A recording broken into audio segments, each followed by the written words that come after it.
week, we're going to have a grab bag of Mike's brain. Keith watches horror from 2006 and our Weekly Rad. And now your host, Mike and Deglio. What is up, team? I'm wearing that same flannel. Welcome to K&M Geekly. Just a sneak peek at two geeks talking about some of the things, getting them through their week. That is just a classic. Remember that guy's name was the Harbinger, Keith, which I think is apropos. As a Harbinger is, the guy at the beginning of every spooky that tells you to not go down that road. But of course, we're here, folks, and we're going down that road. We're going down that road because it is a rainy Monday. Neither of us wants to be operational, but we know that you need some help getting you through your week, so we're here with some recommendations and with some positive vibes. I'm joined, as always, by my co-host, Keith Varney. Keith, how you doing this week, early this week? I'm doing okay. Early this week, I've been, been busy as I typically like to be. Thoughts out. Poor Pretzel is under the knife at this very moment. She's fine. She's just getting an abscess in her mouth extracted, but it's not something you can do without anesthesia. So technically, she is in surgery, but she's going to be fine. So everybody, send a good thought for our good friend. I only hope that I live long enough to get to your house again so I can meet Pretzel in the flesh. I feel like Pretzel's my own flesh. No, me and Pretzel have never cohabitated. That's crazy. The same space, yeah, I know. My little Cece is going in for her doctor's appointment today. In more cat news, we were going to take her last week, Keith, but you know that feeling when you're like, I don't feel like doing this, so you just reschedule? That's what we did. That's your cat content. So, yeah, this week, as Keith said, I've been busy. I myself am cramming for a bunch of stuff. We're finishing up, trying to do a lot of judging for the Brooklyn Sci-Fi Film Festival. Learn. I still have one more to do. Yeah, I got a couple. I got to learn. I'm trying to learn a bunch of music for this couple of days. I'm going away. CEO Jen is getting ready for a show. What are you doing? That cruise show that I'm on again, off again with, not Schmersy Schmoys, but like the pop one that I keep being like, I'm not doing that, and then I get asked. Oh my god, the saga. The number of times you have been in and out of that cruise gig, it should be pregnant by this point. Yeah, well, not at my age. So anyway, there hasn't been a lot of specific watching. I will say my wife and I have been keeping up with Big Brother, which is like a guilty pleasure of mine. It's a great season if you're into Big Brother or reality TV, which you should get into because it's all that's going to be playing this fall. We're doing that. Jeopardy is back, but they're doing it in a weird way. A lot of shows are coming back or saying they're going to come back. Shouldn't be, and are regretting it immediately, as they should. What we're learning now is, I actually wasn't planning on talking about this, but it's interesting. There was a Drew Barrymore saga where she was going to come back without writers so she could help her staff, but then it turns out that pissed people off, Keith, because if you're rich, you could probably pay your staff. There's other ways to go about it other than forcing some people to breaking fake scab. The strike? Then full out breaking the strike? Yes. Well, here's the thing. That is an interesting conversation. I don't have any answers. I'm just going to point out some gray area. Is that, when it comes to the multiple unions there are, and the multiple different rules, and who's covered under what, and there's the specifics of different things, there are loopholes that can be looped, right? And for a while there was an argument with this Drew Barrymore thing that they weren't actually, it was a different union, so they weren't actually breaking the strike if she was just winging it and different stuff. And so you could make the argument, and they tried for a while, that she wasn't actually breaking the strike. But in reality, she was not showing solidarity.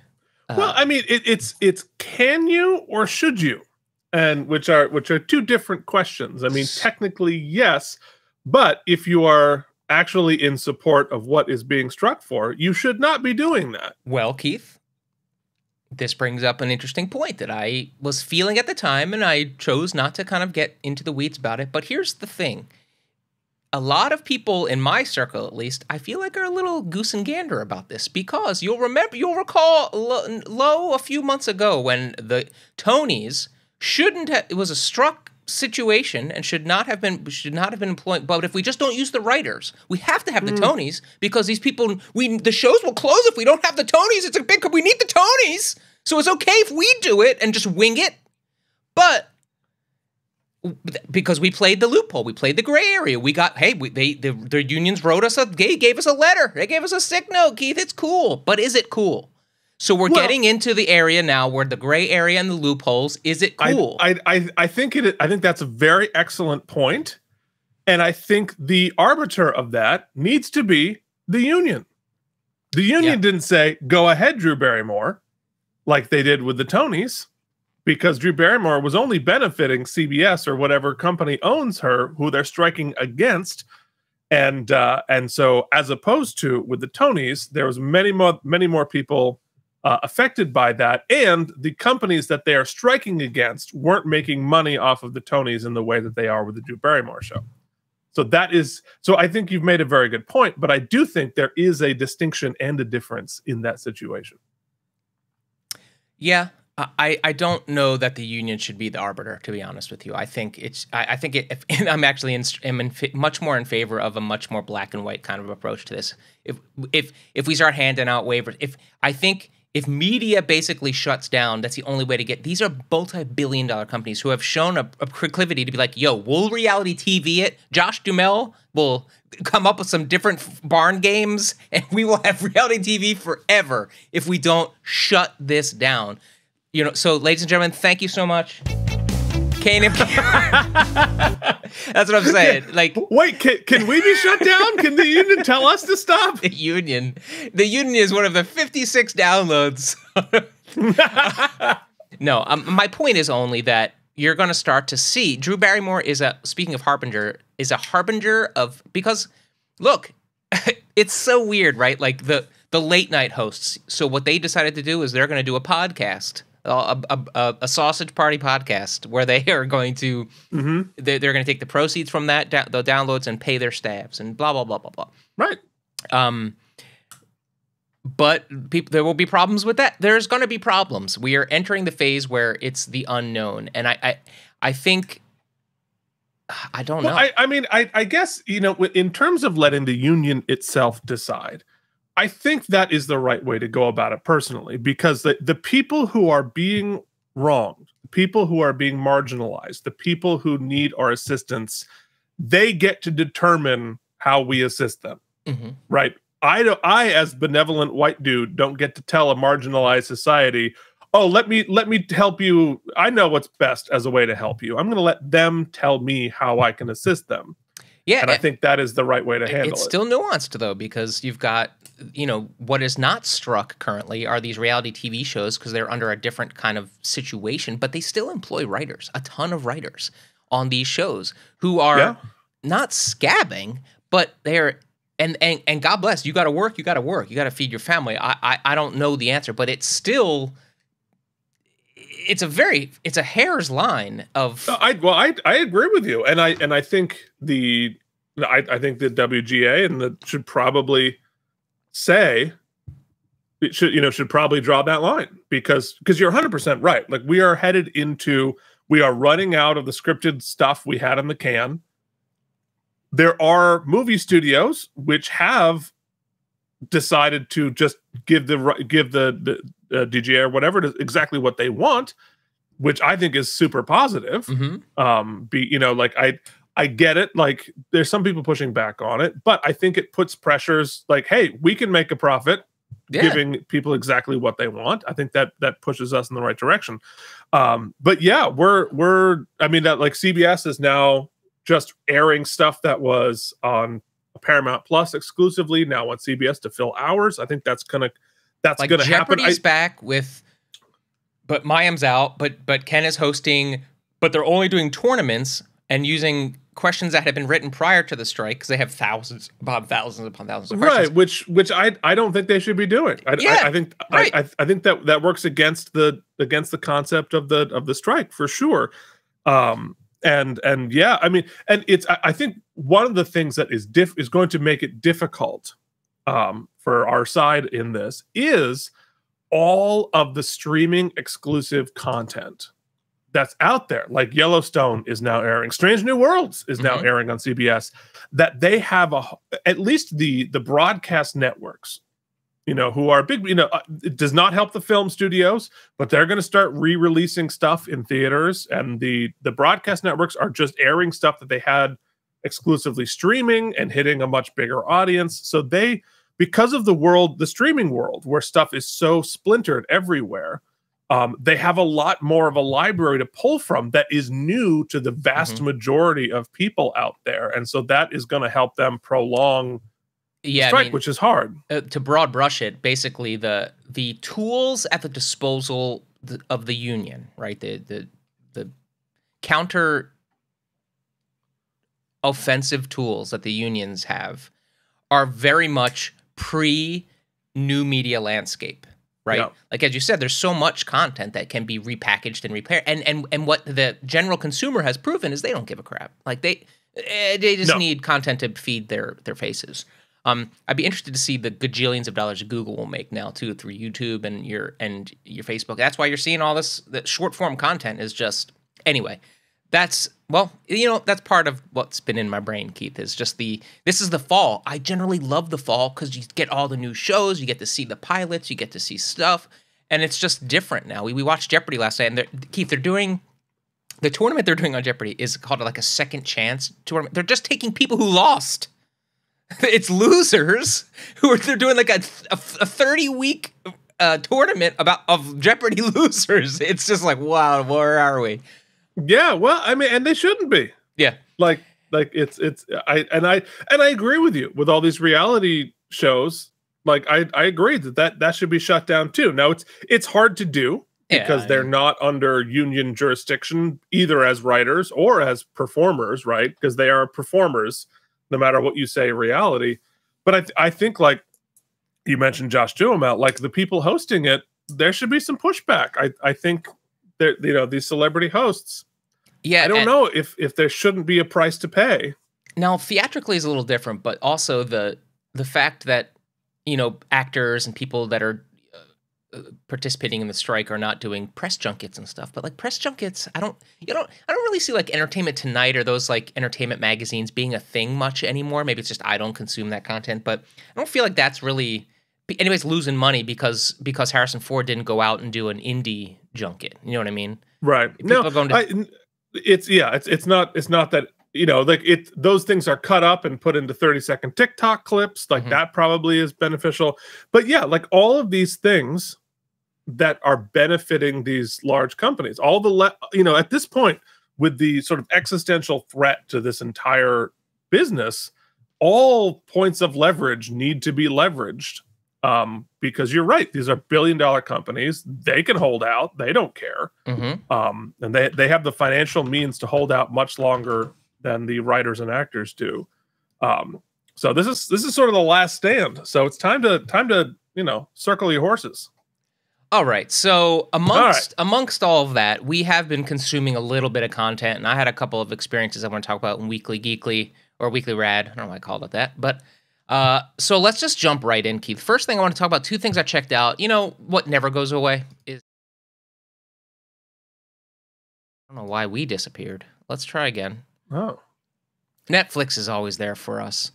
And even though Netflix are the bad guy, Netflix are the bad guy streaming world. But I will say that Netflix is always churning out some sort of new documentary, and sometimes they're okay, but more times than not they've been bad lately. But I'd like to highlight when they're good. So we get a little bit of both this world, and I just want to quickly point out two things. One is on your right there. You're going to see. It's a show that I adore on Netflix. I always have. I think I've mentioned it before, so I'll just be brief about it. I am petrified of prison, but also because I'm petrified of it fascinates me. And so this is a show by Emporium Productions. The executive producer is Emma Reed. They list a bunch of producers. I don't see any writers listed, of course. That's funny. Anyway, what is the host's name? Raphael Rowe is his name. He was in prison for 12 years, falsely convicted, and now he's got a show where he goes around to all these different prisons across the world. Most of the prison content you see on prison content on like E! Or different shows are inside of American prisons. They follow inmates at American prisons and like what it's like at these generally terrible American prisons. However, this is more interesting because it goes to all kinds of rehabilitation centers and prisons, good, bad, in between, very bad, evil, all kinds, every category around the world. And season 7 just released on Netflix, and every episode I've ever watched of this has been exquisite. This guy is very respectful. He gets to know some of the inmates. He gets to learn these prisons inside out. And shocker, Keith, there are some really effective rehabilitative prisons around the world that isn't America. You didn't need to say that part. Yeah. We knew it wasn't here. Yeah. That said, a lot of those are under authoritarian. Yes, regimes. I got you. And so, yeah, under the fear of death or total isolation for years on end, it's pretty good. You can change some people's behavior. So I'm not trying to say any of those are better, although there are some like Norwegian prisons that are Scandinavian, they're really interesting. Quite good. Anyhow, season 7 is available now. If you never checked that show out, you should check it out. It's really good. On the left, something brand new to the Netflix rotation, Spy Ops, Keith. They follow a bunch of undercover CIA-led spy agencies, like the Get Bin Laden right after 9/11 op. There's a ton of them. I watched the first 2, and unfortunately, this one I was so into it because I love these types of stories. I'm into spy games. They do a lot of first-person interviews with people and their code names who are no longer in the business, so they can be talking on camera. But they do that thing where instead of just letting the stories talk for themselves, the Netflix producers, people, whoever's doing this one, I'm putting them on blast, so I won't even mention the production company. It's like crappy. There's not even good B-roll. It's just like reenactments of people's hands and like a shadow walking across. Just show me the interview. We don't need, unless it's good or effective. I find that the tropes to be reenactments are so like 90s, like cheap. Yeah, like TV stuff. If you're gonna do something clever, like when that Michael J. Fox one not so long ago on Apple TV, still all the B-roll they used was just scenes from his movies, which played into the context, so it worked. First, look, it's subjective, but this did not work for me, and it sucks because I'm interested in these types of stories. You're much better off just watching stuff on the History Channel. They at least have B-roll that seems like documentary evidence. Anyway, so. Swing and a miss on Spy Ops, but Inside the World's Toughest Prisons, Season 2, rocking and rolling. So there is some stuff pretty good on the flicks. Keith, talk to me. Let's take a time machine back. It's spooky season. Lots of good stuff coming. There's an Agatha Christie in Spooky in the Haunted something in the theaters. You've got Talk to Me, which was like my movie of the year so far on streaming. But Keith, you went to the well and you checked out a 2006 joint that I have not seen called Turistas. Tell us all about it. Yeah, well, I think this is such a good like encapsulation of the way I consume media and the way Mike consumes media. Because Mike's like, oh my God, this thing's been out for half an hour. Have you not seen it yet? And I'm like, just like scrolling through like, oh, that's an interesting poster, like the thing I don't care about. So, anyway, so obviously it is spooky season. So Jillian's been chain watching horror movies for 2 months now. But I just came in. I was like, I cooked some dinner and we sat down to eat. And we're like, oh, I saw on Hulu there was like they were pushing this movie that had a screenshot of somebody like in an underwater cave. Right, for me, horror, scary stuff, caving, underwater caving. One of my all-time favorite horror movies, all-time scariest horror movie I've ever seen is The Descent. Oh, The Abyss for sure. But The Descent, which I saw in the theaters, which came out around this time. So I'm like, yes, underwater caving, you have got me. So I don't know anything about the movie. I don't know anything. I never even heard of it until you said this morning. So yeah, well, so this is 2006 Turistas, which if you're paying I think attention home. I think we were roommates at this juncture, Keith. We were probably roommates at this point. It's rated 5.4 out of 10 on IMDb, if you're wondering. But I do think a couple of interesting things about this movie. One, is it bad? Oh yeah, no, for sure it's bad. But it does have a bunch of people before they were Olivia Wilde, before she was famous, Melissa George, Josh Duhamel, who we just mentioned, is sort of the ostensible lead in it. And it takes place in this very interesting time in horror film, which was the first, like the middle third of the 2000s, right? This is 2006, so 2005, 2006, 2007, 2008, that sort of era had this weird horror concept where we got really like gritty and tough and unrated and whatever. We had like the Hills Have Eyes revival. We had the Saw movies came out at that point. And there's another Saw. I just saw the trailer for the next Saw. Oof. Forever. But it was really hot for a second to do these like, oh, I can't believe how horrible this is. Torture porn? Movies, which is sort of torture porn stuff. Yeah. And stuff by today's standards aren't really particularly that horrible, considering what ends up like what they show on Walking Dead is 1,000 times more gruesome than any of these things. But it was very shocking for the time. And we were, as a culture, we were kind of in a dark place. And I've talked about this a little bit, watching comedy from this point. The comedy was a little meaner. The comedy does not hold up very well today because it's pretty mean-spirited, offensive, and not in a like funny and thoughtful way, just sort of casually mean kind of a way. I think out of the context, this is 5 years after 9/11. This is in the middle of the Afghanistan and Iraq wars. We're kind of torn apart and we're kind of in a bad mood, right? We're kind of in a sort of a mean place. However, this movie ostensibly is like, if you go to Brazil, you will be captured and we're going to harvest your organs, right? Not a great depiction of Brazil. Brazilians, I think, are not a fan of this movie, understandably. However, let me talk about the good things about this movie that I actually did enjoy enough to talk about it. Poster's cool. The poster's fine, but it was shot in Brazil. So it looks really cool because it's all there on location. The cast is better than have any right to be in this movie, right? And while there isn't really much of a story, it's just sort of sadistic and misogynistic and sort of like whatever, right? It does not depict too gruesome for theaters. Yeah, but it's really not. Not by today's standards, I'll tell you that. Anyway, the gruesome part is not even the interesting part whatsoever.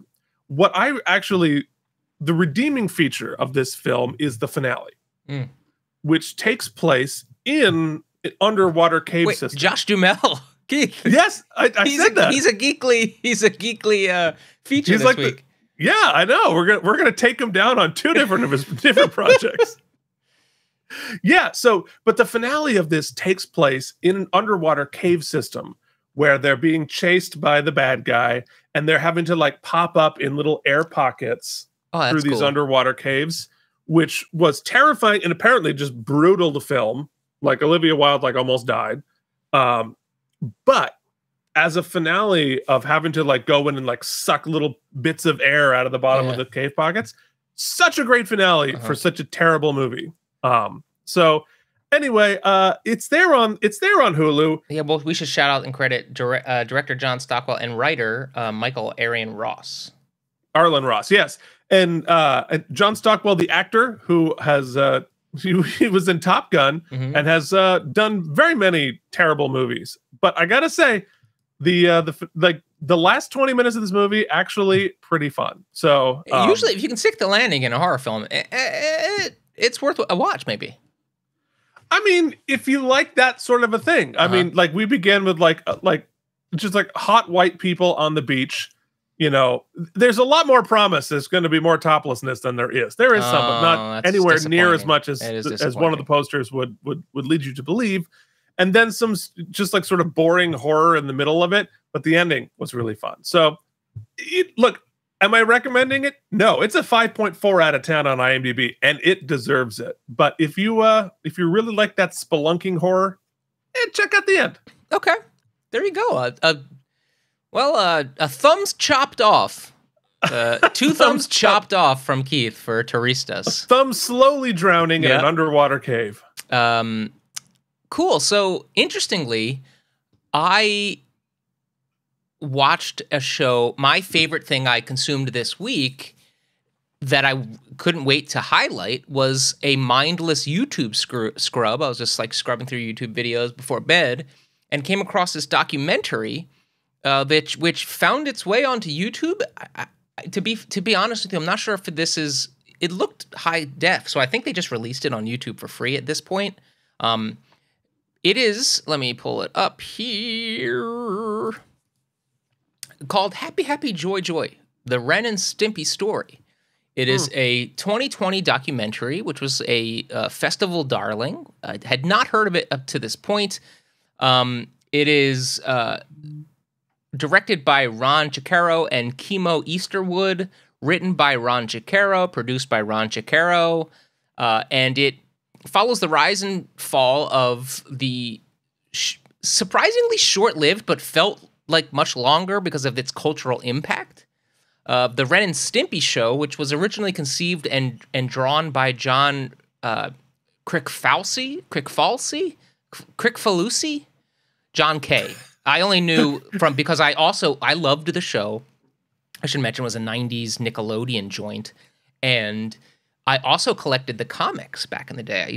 I loved the art because it was grotesque in the best of ways, right? It was, if you remember Ren and Stimpy, it was very much an abstract, emotion-based cartoon.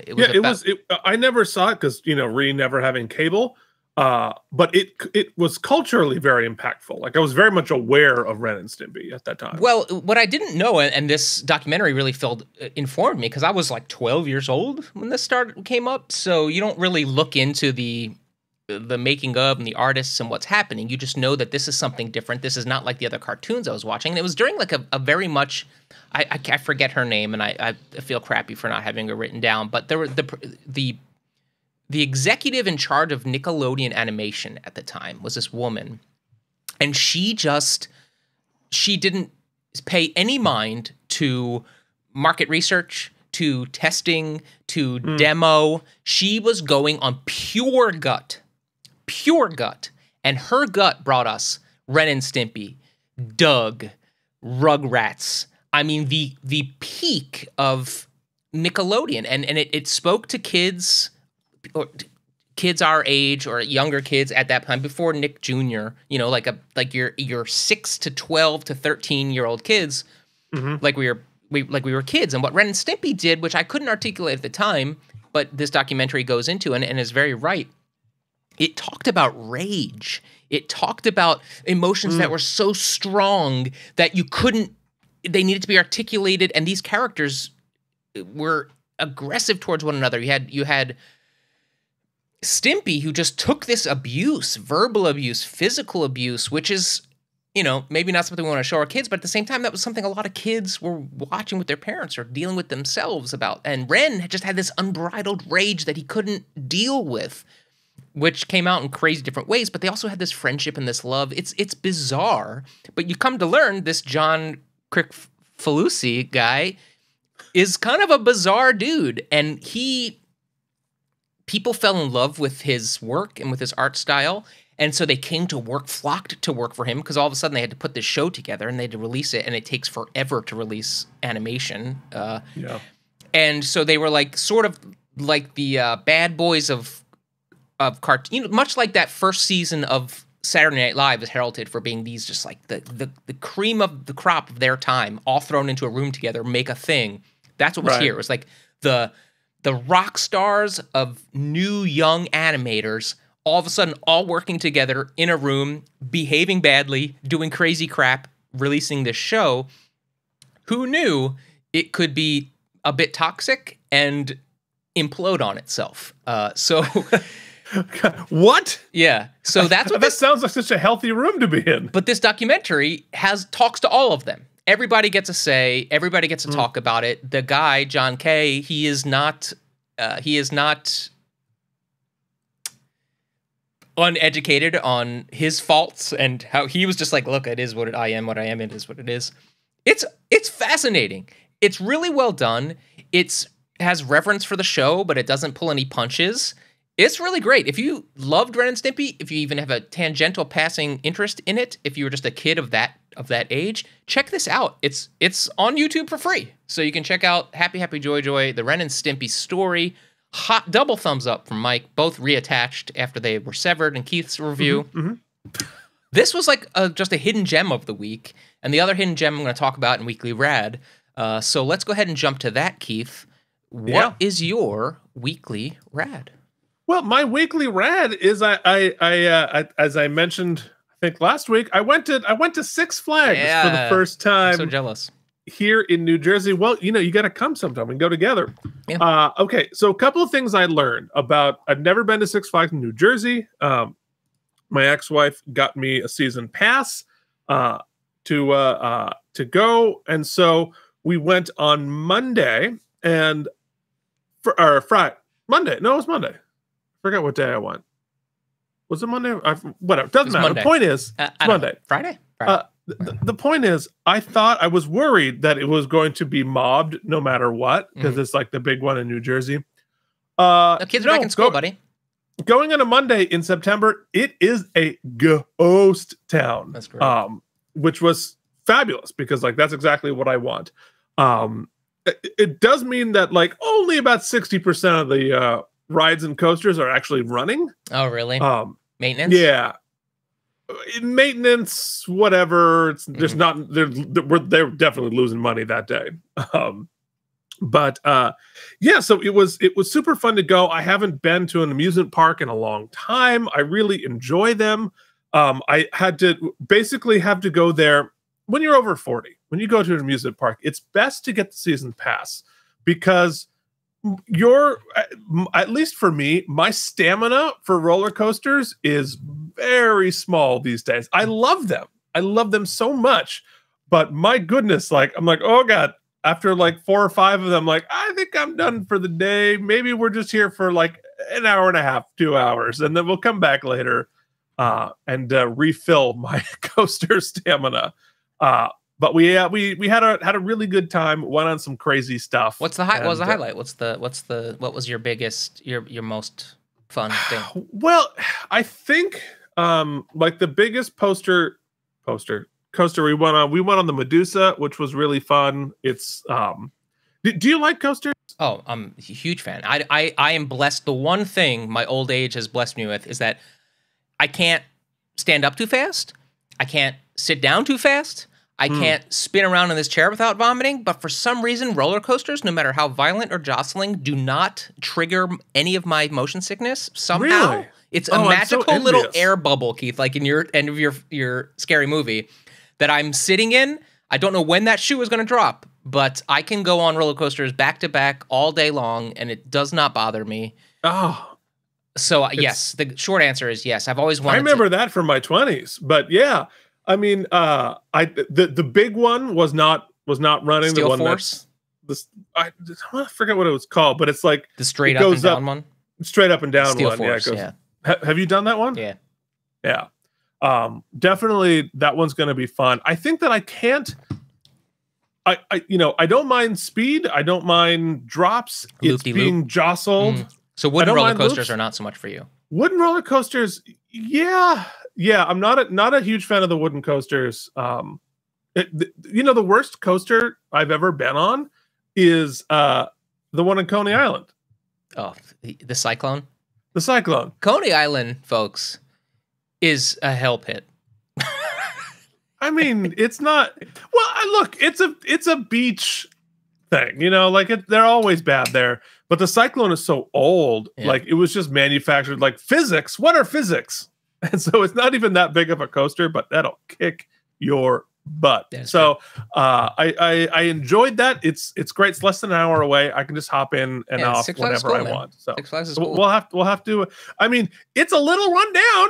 Yeah, it's it's not. I expected it to be a little shinier than it was. Well, we've got Hershey Park out here in Philadelphia, which is an amazing theme park, and the second cleanest theme park next to a Disney park that I've ever been to. Really?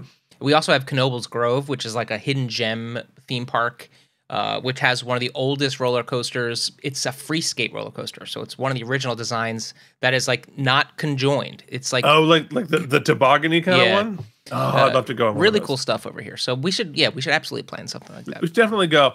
I'm a huge like log flume guy, but neither of the water rides were up. Interesting. Well, in September, I get cold. Anyway, all right. So I have a grab bag of Weekly Rad stuff I want to talk about. So I'm gonna let's go ahead and blast through this. So first things first. On the bottom right here, you'll see we did iFly yesterday. You did? We did. So it's been... Oh, is that you? That is me. Huh? Hilarious. With this guy, Anthony, who was my instructor, I'm thankful.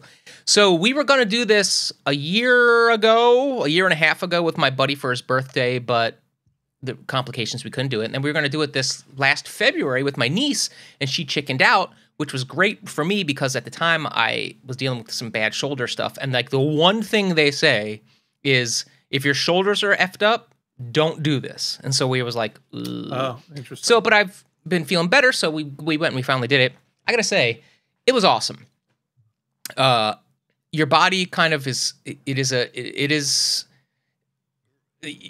free float is cool. Our instructor was great, so he helped us. Like, there's some really basic commands to help you get your body in right position so you can do it. Thankfully, the four of us were pretty decent at it. CEO Jen and two of my buddies. So we were able to actually like float and freestyle, and then they took us up to the top, which was really cool.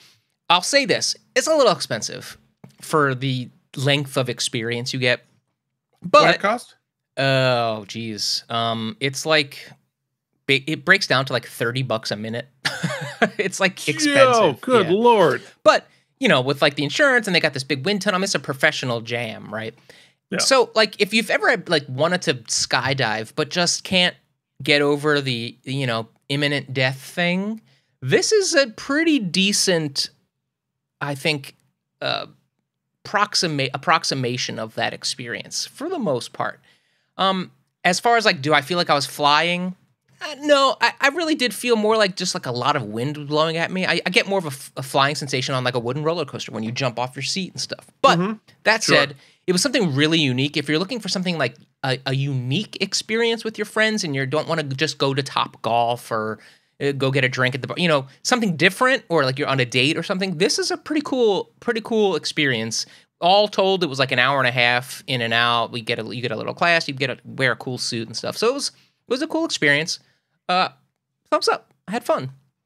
Okay. It didn't break my shoulder. And like everybody. How many minutes did you do? Did you end up like paying like $100 to do that thing for 3 minutes? Obviously, there are like packages, and you get a thing depending on how many people, and there's this and there's that. So we got the class, and then you can tip the guy. So but it was fun. I got to go in twice. So the first time I did like a minute where he kind of showed me and you get acclimated. The second time you go in, he spins you around a little bit, and then he grabs you and you basically tandem fly up to the top. They like jack it up to the terminal velocity, and you go. Whew.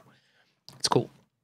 Second, I want to talk about this YouTube channel, Keith, that I found. So I in my feed just popped up a video that said, such and such a drummer. I have to back up. Hold on. I've often talked on this channel about I love to watch people dance because it's like magic to me, because I'm not a dancer. So seeing people dance at a high level feels like magic because I can't physically empathize with it. So it must be magic. I have a different experience with drumming. When I was young, I have always had a really innate sense of rhythm and of actual kit drumming. I just feel it in my person. And my parents were, I studied guitar when I was very younger. My parents were not into the drum idea. It was not, and so what I would do when I was in a band and I was a teenager, I would go to Sam Ash all the time, and I would sit on either the electric kit or one of the drum kits and play and start to kind of teach myself. And it was pretty good. Drumming, however, is something that is like the 10,000 hours of practice situation. It is not something you cannot be a great drummer in your head, right? And so I moved to New York, and I just stopped. And I lived in New York for 20 years. So if I was to sit down at a drum kit today, what I can accomplish in my head, it cannot translate to my physical limbs anymore. My God, no. So I am a lot of people wish they could go back in time and learn to play the piano and all those things. And I all of that is very true. For me, my life's missed opportunity is that I did not spend the time learning to play drums. I think I'm much more a drummer than a guitar player. I'm just not a drummer, if that makes any sense to you. Well, I mean, as you pointed out, if your parents aren't on board and then you live in New York City, it's not a practical thing. Yeah. Because of the noise, because of the space. But once you buy your house in New Jersey next to mine, you can get your kit. Conceptually, too, with drumming, the thing that takes years of practice is that you have to separate. We are physically designed basically to the right side of our body. We synchronize our physical movements, right? But when drumming, your feet operate completely autonomously from your hands, and your hands operate different rhythms. So I can hear all of that and understand it mathematically and conceptually, which is awesome, but I cannot physically accomplish it, which bugs me, Keith. Anyway. I think you could. I think you just need, you said, I think you just need hours on the kit. I could not. But it's like left hand, right hand on the piano. Yeah. Except I think in my opinion, probably harder. Drumming, yes. I think drumming, in my opinion, is the most underrated musical attribute. When I go to concerts, people watch the lead guitar player, people watch the singer. I cannot watch anything but the drummer. I just find it magical. So, that all being said, this thing got fed to me from the algorithm on YouTube that was such and such, I forget the guy's name, this jazz drummer, he is this like young virtuoso jazz drummer. And the experiment was, it's this channel called Drumeo. You can find it on YouTube at Drumeo Official. And they've been around for years. You've probably maybe even heard of them. And they have a ton of different types of videos. This particular one I saw was they took this incredible genre drummer. He's a jazz drummer. They found a song he had never heard before, right? Mm-hmm. They took out the drum track, and they just played him the musical stems of the song, right? I think it was Mr. Brightside from The Killers. How have you never heard this song? Well, he doesn't listen to that type of music. He gets one pass at it. He gets to listen to it once, active listening, and then has to just lay in his own version, right? And it completely changes the song. You think, oh, the drums are just holding the beat. No, the drums add an entire element to a song. So he completely changes the entire vibe of the song, but he absolutely slays it and creates a whole different song. And so it was like, ping! And I went down a rabbit hole, and I watched all of these incredible drummers playing new versions of songs and just slaying it. So then I went into the channel. There's other stuff. They do a whole masterclass with Sugarfoot, who was Michael Jackson's drummer, and he played on Janet Jackson's stuff, and he's played with every act ever, just about how he works different bass pedals. Then they have people who do rock versions of these jazz songs and vice versa. There's a gajillion different types of content on this channel, but it's all drum focused, and the way it's mic'd, mixed, shot.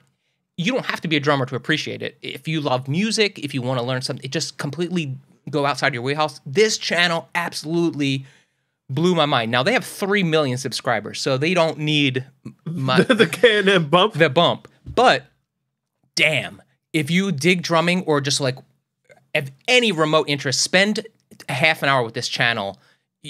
If not for anything than just watching Jonathan Sugarfoot Moffett play all of Michael Jackson's stuff live and be like, holy crap, what these guys can do. It's just, these guys are killers. And you've got drummers who are just completely physically in control of their bodies and just so specific. You've got guys who are just animals, and it's just crazy, and I love it. And it is the thing that brought me the most joy this week is this drum channel on YouTube. I understand completely. Because I think you and I feel very similarly about this, that like I could never drum a drum to save my life. I have an innate sense of pitch. I have an innate sense of sort of tonality and hearing songs. I cannot keep a straight beat to save my life. I'm a little different. In my wheelhouse. Like, I would feel comfortable if like the wheels fell off and the drummer did not show up and we have to play this gig. I could do it. I could sit behind that kit but you're going to get 4 on the floor, baby. But I could do it. But that's all. You're not getting fills. You're not getting. I can give you the static go. No, but I have always loved drumming and rhythm and that kind of stuff. And I hear it, I feel it, just cannot replicate it. And so, you know, and I've talked. I'm sure I've talked about this on one of those, but I had a Bravo Music Soup teach me how drums work once, and just over the phone. Like, it took like a half an hour so I could notate drums as I was coming up with demos, and then subsequently plug them into Pro Tools and have the drums play back. Anyway, once he taught me the basics of how it works for a half hour, I was like, now I am able to create what I hear and notate it and then throw it into Pro Tools and be able to have real percussion. Because like back in the day, I was literally like plunking out demos on my keyboard with the drums. Terrible. It's just not a skill that I have. But I hear them well, and now that I can create what I hear. You're right; it changes everything. You're talking about how the different drum patterns can change the entire feel of a song. I was thinking as you were talking. So I'm working on a new musical, right? And I can't tell you what it's about, but I'm working on a musical, and Keith will tell you what it's about eventually. The tease has been going for months, but there's a whole legal thing. It's probably going to be like a year before I can tell you what it is. Anyway. So for the finale, I'm doing a reprise of the opening number, which Mike knows because he sang on the demos. And so like I need to make a finale version of a reprise here. And you talk about how the beat can change the whole thing. I went in, I cut it down, you know, and it's shorter, but I went back into the original arrangements of the finale and I changed nothing but the drum pattern. And I took it from the and then you change the drum pattern, and then all of a sudden it's a finale, and you can tell, okay, we're in a finale here because we're doing. You change the tempo of the drum, you change where you're putting your snares, and all of a sudden it's a completely different song, even though nothing else has changed, and it's really, really exciting to be able to play in that water because you're right, you know that. The drums determine the feel of the song more than anything else in the arrangement, in my opinion. Keith, this might actually. So Drumeo is also famous for they have this software that they release, which is why their channel has so much unmonetized stuff because they use all this music, obviously. But you know, like if you're a guitar player, your cup runneth over. If there's a song you want to learn, you can find the tabs for it. You can find the chords for it. You can find apps that'll play it for you, and you follow along. Like there's everything you need. Drummers didn't really have that, but this Drumeo is the #1 notated, like 18 million pop songs, all notated for drums. So it's, they notate it. Interesting. Yeah, specifically. So actually, for you, if there's like a tune or a feel or a vibe you really love, you could probably find it on Drumeo and see how it's notated so that you can kind of replicate that if you're ever interested. Yeah, well, and half of the fun is looking it up. But actually, I pulled something just like that recently because I'm like, I want to get like an authentic disco groove. And then I was able to find like, just give me the 4-bar groove notated and then be able to pull that in. I'll say just this lastly, and then I have one more thing I want to mention. Everybody loves to watch like crazy rock or like punk drummers going crazy or whatever I'm saying. Find an incredible jazz drummer or an incredible funk drummer. Watch them for a while, and then your mind will be open to, oh crap, I didn't know the human body could syncopate. Oh my God. Well, I'll say one last thing because we both got to go. On your YouTube rabbit hole with drumming, my buddy Jared Schoening, who we went to school with in music school, and he drummed for I Got Fired and Korea and that kind of stuff. And he's both a jazz drummer. I think he's got a couple of Grammys last year. But he also plays for a ton of Broadway pits. And on his channel, and I'll see if Mike remembers to link to it. I'll try. He has a side-by-side shot of him drumming and then what was broadcast on ABC of a medley from he was drumming Moulin Rouge at that point, where he has to drum like 58 different styles because it's like a medley, boom, boom, boom, boom, and you can watch him switch between styles all with his kit live as it's broadcasting. It's really, really cool if you want to see the of all musicians, these guys are generally asked to sight read or to just like play by feel more than anybody else, right? Usually you get like the vibe of a song, like, oh, here's the chart, or here's like, here it's in C, go with it. These guys are just like, we're starting, count us in. And you're like, all right, they figure it out. Awesome. Yeah. Last thing is just like a vibe thing I'll mention. I'm actually interested in your input. So I think I've mentioned it on the, I've suffered from depression. It's a thing I've dealt with my whole life. I love that I'm learning new tools and people that help me through it. But at the end of the day, people who also go through these types of things will recognize it's very much secular, and there are times your peaks and valleys, man. And there are some triggers that help you in and help you out. Diet, exercise, lots of different stuff. And sometimes it's freaking random. I don't know what to tell you. For me, the weather plays a huge part, and coming into fall is usually a really good time for me because it gets a little less hot and humid, and like the season's changing and stuff. Anyway, I had this experience. I had been in kind of a funk, and I went for a jog the other day, a couple days ago, and I'm running, right? And one thing, since moving to the suburbs that I've missed, I don't miss a ton about New York, if I'm being honest, but what I've missed is a little bit of the community I built over time. There was a great period of time in Astoria where Keith and I used to live. A ton of my friends lived there. There was always stuff to do. You'd always see people you knew. There was always chatting, interacting. There was like a community, a sense of community there. And then I moved to the suburbs where you're a bit more isolated. We drive more places. I haven't really felt that as much. And I think back to other times in life when I felt that, and growing up, especially around this time. And like football would start, and like, what's one thing on Sunday? You'd get up, you'd smell the sauce mom was cooking. You'd go outside. You'd wait till like 12:30. You'd meet a bunch of friends outside, and you'd go mailbox to mailbox playing pickup football. Like, and then we did that in Astoria. Like football, as much as sports. Some people think it's just about, like, as an adult, it's like it's fantasy or it's gambling or it's this or that, or I follow this team. You forget that a lot of that is based in just friendship and community, and that's what we did as kids. And I mean, Sunday was also like sitting down with my dad and opening the paper. Now, he was gambling. He was looking at the spreads, and he was, for me, it was just hanging out with my dad for 20 minutes, circling helmets in the newspaper, like picking teams, right? And that was awesome. And then I'd go play with my friends, and that was such a part of my life that you then forget about because you grow up. But then it all came back to me, and here's my point. I was out for my jog, and I was running through this neighborhood, and there's a kid, probably 12, and he was like throwing a football with his mom or his sister, perhaps. And I was listening, ironically, on my earpods, I was listening to Christina Chong's EP, Twin Flames, now available on iTunes Music. And I couldn't even tell, it wasn't premeditated. I just was running by, and I threw my hand up, and I said, "Hit me!" And without missing a beat, man, no stranger danger, no like, I gotta like check this kid, because he'd been throwing little dinky donks with his mom or sister or whatever. Right. And so he like didn't even hesitate. He relished launching a bomb, right? Perfect spiral for this 12-year-old. Great toss. I nail it, and then I throw it back. Keith, it was like